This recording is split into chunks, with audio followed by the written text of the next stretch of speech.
Imagine someone told you they plan to slice a mile-long channel through a mountain peninsula wide enough for two warships to pass side by side, and then park 600 warships in a rushing strait and build a highway on top of them. You call it impossible. For over 2,000 years, historians agreed with you, and they were wrong. In 2001, a geophysical survey team found the canal's remains beneath the soil, dimensions matching the ancient account almost exactly.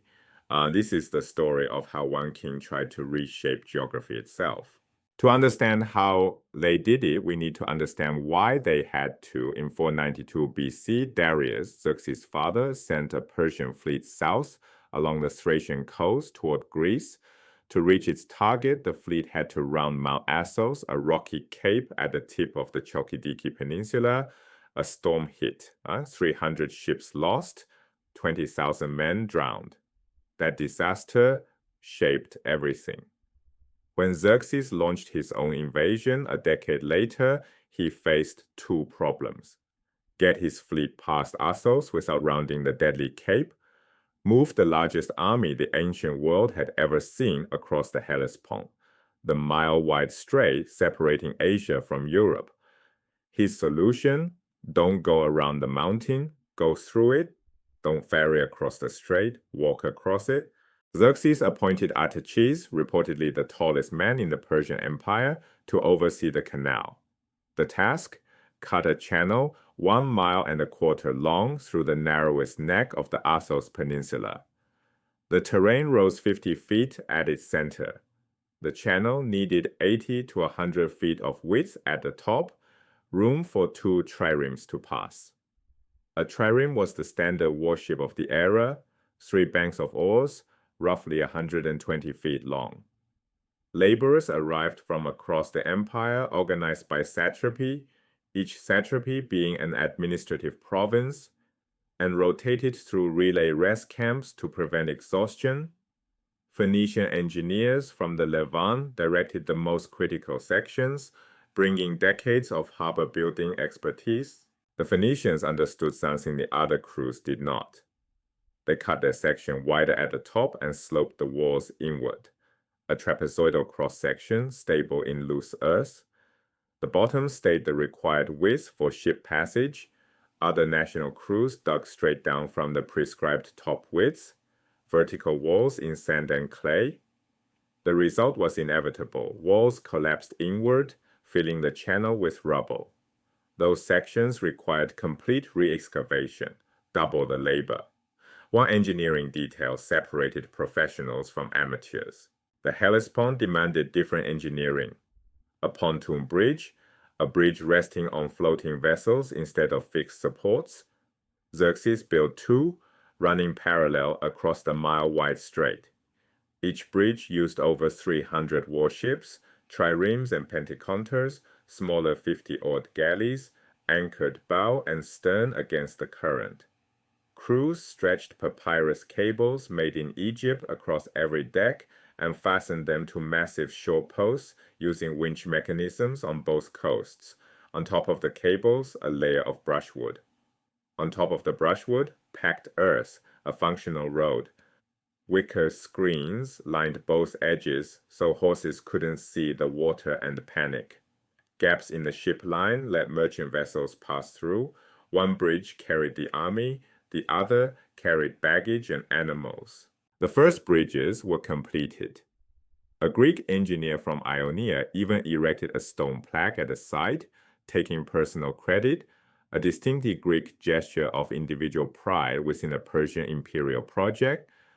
Then a storm tore through the Hellespont and destroyed everything. Xerxes' response was immediate. The engineering team was executed.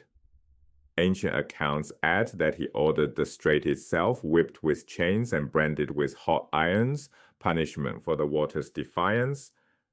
Whether literal or embellished, the political reality stood. Failure in service to the king meant death.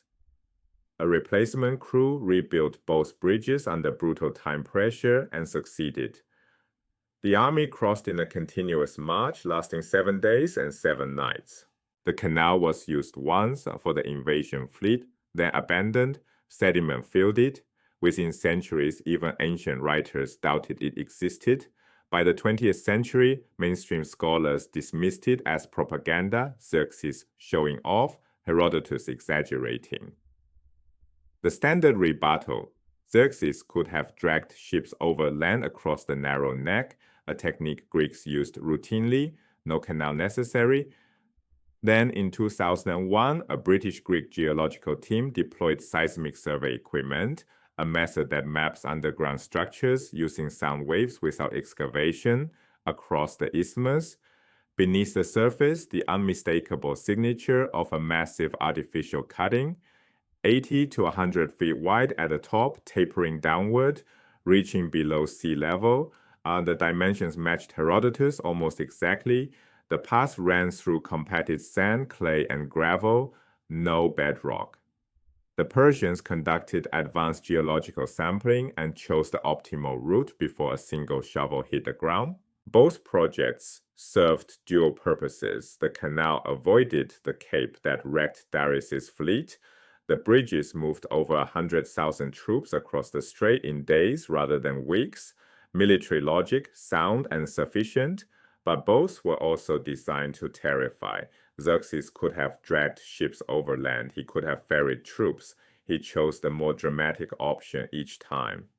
When Greek spies reported that the Persians had cut through a mountain and walked across the sea, the psychological impact was immense. These were not just logistics. They were demonstrations of power, engineered to make resistance feel futile before a single battle was fought. These two projects reveal a Persian Empire far more technically sophisticated than the Greek literary tradition, which ultimately won the narrative war, ever acknowledged.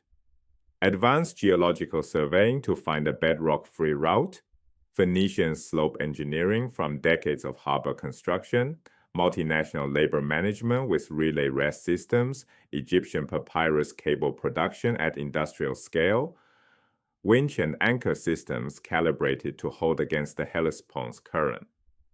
This was not brute force, this was distributed institutional knowledge, an empire drawing specialized expertise from across its subject peoples and coordinating it toward a single goal. Phoenicians, new harbors. Egyptians, new ropes. The Persian administration, new logistics. Together, they produced feats of engineering that scholars 2,000 years later refused to believe were possible. The final irony? The engineering worked, every piece of it. The fleet sailed through the canal without a single ship lost to the Cape. The army crossed the bridges intact, a continuous march lasting 7 days. The execution was flawless. The war was not. Persia lost the decisive battles at Salamis and Plataea. The army retreated. The canal silted up, and Greek writers spent the next 2 centuries portraying Xerxes as a mad tyrant who whipped the ocean, burying the engineering triumph under layers of mockery. Herodotus preserved the specific details, the dimensions, the techniques, the materials. 24 centuries later, a team with seismic equipment proved him right. The canal is still there, under the soil. The ships are long gone, but the cut in the earth remembers.